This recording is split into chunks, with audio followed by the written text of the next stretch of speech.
Prince Andrew thought he was walking away from his royal debacle with a multi-million-pound golden parachute. He was wrong.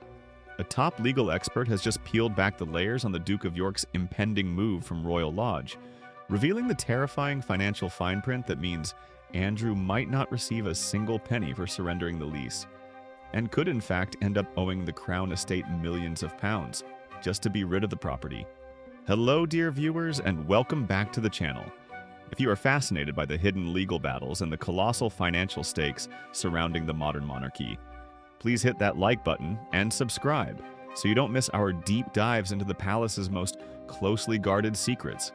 Today, we are dissecting a major development in the ongoing saga of Prince Andrew Mountbatten-Windsor and his forced relocation. For months, the narrative has been that Andrew, under immense pressure from King Charles III, would finally agree to vacate his 30-room residence Royal Lodge in exchange for a hefty financial settlement, a surrender premium intended to compensate him for the millions he invested into the property over 2 decades. But the devil, as always, is in the details, and a legal analysis has exposed a massive loophole that could turn Andrew's expected windfall into a crushing debt. The source of this startling clarity comes from a highly respected expert in property law, Brian Johnston, a property litigation partner at the renowned law firm Dentons. Johnston's analysis, recently highlighted in Hello magazine, breaks down the complex contractual obligations that govern the Duke of York's tenancy, obligations that remain fully enforceable even as he prepares to hand back the keys. The crux of the matter is simple yet devastating. Andrew's long-standing liability for the property's maintenance and repair could easily wipe out any potential payout he is expecting. This is not merely a polite request from the Crown estate. It is a strict legal covenant built into the very foundation of his lease agreement. Let us first establish the context of why the Duke of York is being compelled to leave Royal Lodge at all. The move is not voluntary. It is a direct consequence of the overwhelming media scrutiny and the public outcry that erupted from his deeply damaging public dealings and association with the late convicted sex offender Jeffrey Epstein. The reputational damage to the monarchy became untenable, and King Charles III has been determined to remove Andrew from the prominent residence, which sits on the Crown Estate's land in Windsor Great Park. Andrew and his ex-wife, Sarah Ferguson, have called Royal Lodge home since 2003. When he first took possession, the arrangement involved a substantial payment, reportedly $1 million, which was intended to cover the lease and fund necessary renovations. Crucially, the Duke of York then undertook further extensive and highly costly refurbishment projects. It is for these investments that he now expects compensation, the aforementioned surrender premium, upon his early departure. But the process of early surrender is governed by specific, ironclad legal frameworks. Brian Johnston explains that Andrew's tenancy, much like the arrangement concerning the Prince and Princess of Wales' former, forever home at Forest Lodge, operates under a 20-year common law tenancy. This specific legal structure contains a precise mechanism that allows the tenant, in this case Mr. Andrew Mountbatten-Windsor, to surrender his interest early. The formal requirement is that the tenant must provide not less than 12 months' notice. This provision ensures that even when a royal lease is being dissolved prematurely, the process is orderly and legally sound. The fact that the lease is surrendering early is what triggers the conversation about the payout, or the premium, that Andrew believes he is owed for vacating the premises ahead of the contractual timeline. However, Johnston immediately introduces the critical caveat, a legal dagger aimed straight at Andrew's wallet. He made it unequivocally clear that even after the surrender is officially triggered and the 12-month notice period begins, the Duke of York does not achieve a clean break.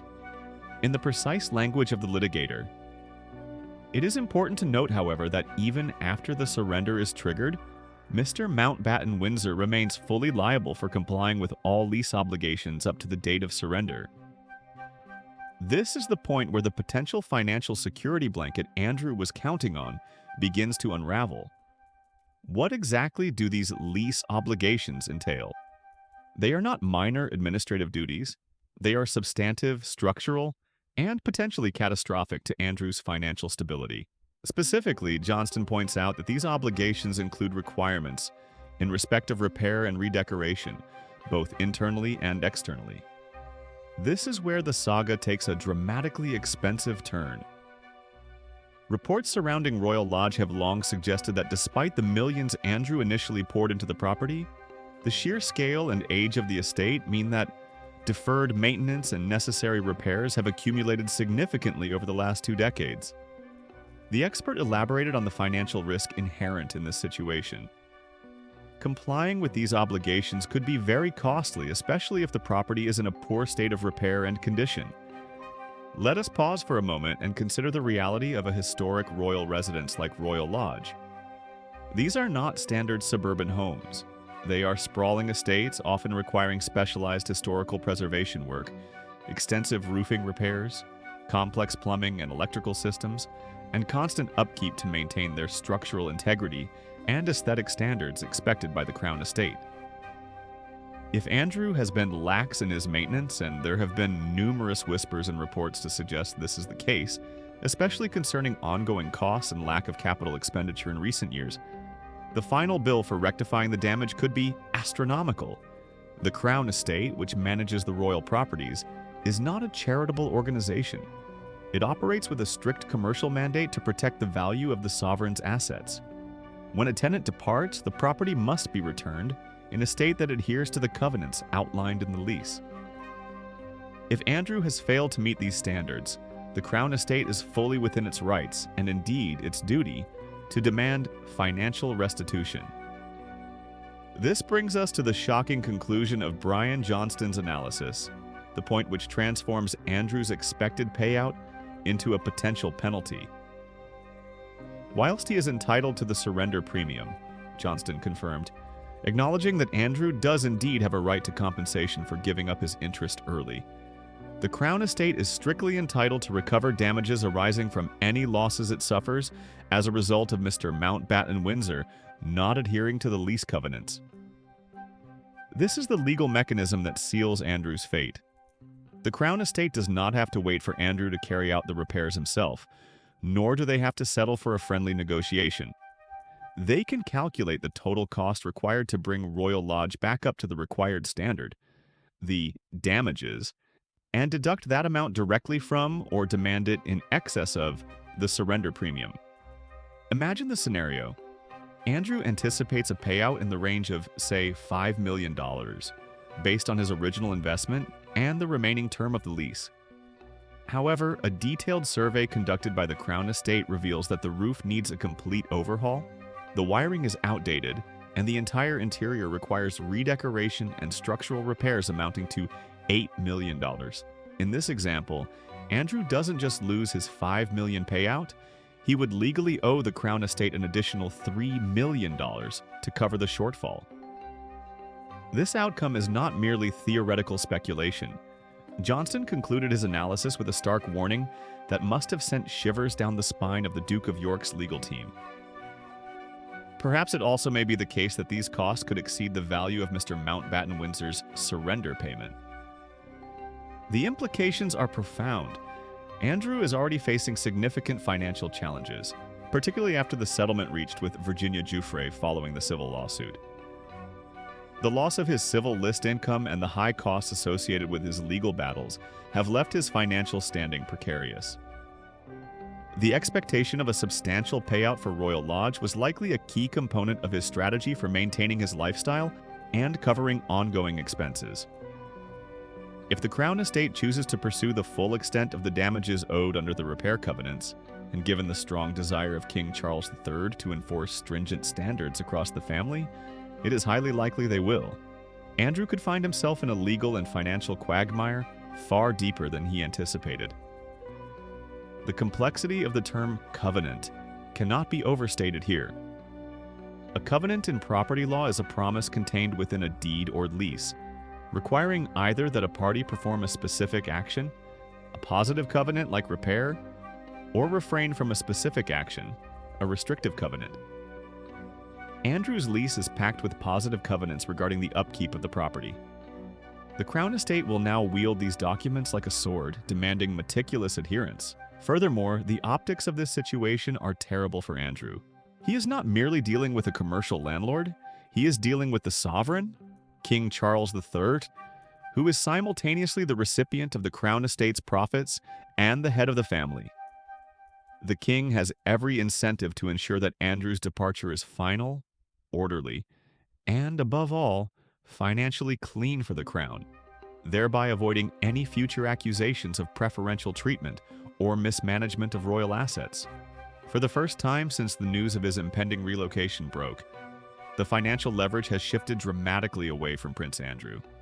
He cannot simply demand a sum and walk away. He is now subject to the rigorous, impartial assessment of property condition, an assessment that holds the power to bankrupt his expected compensation. This entire scenario underscores the harsh realities facing non-working members of the royal family. While they inhabit palaces and estates, these properties are rarely owned outright.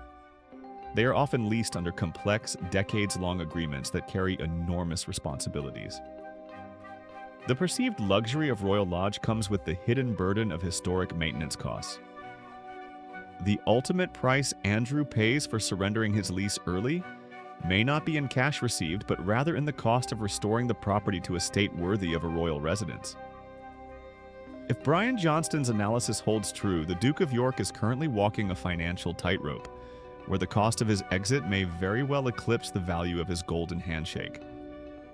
Instead of settling into a new home with millions to spare, he may face a final, massive bill from the Crown Estate, a colossal financial reckoning for 2 decades of tenancy, and the ultimate price of his removal from the royal spotlight.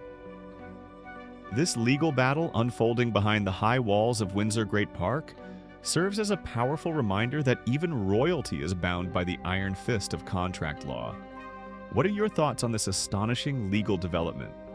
Do you believe the Crown Estate should pursue the full extent of the damages?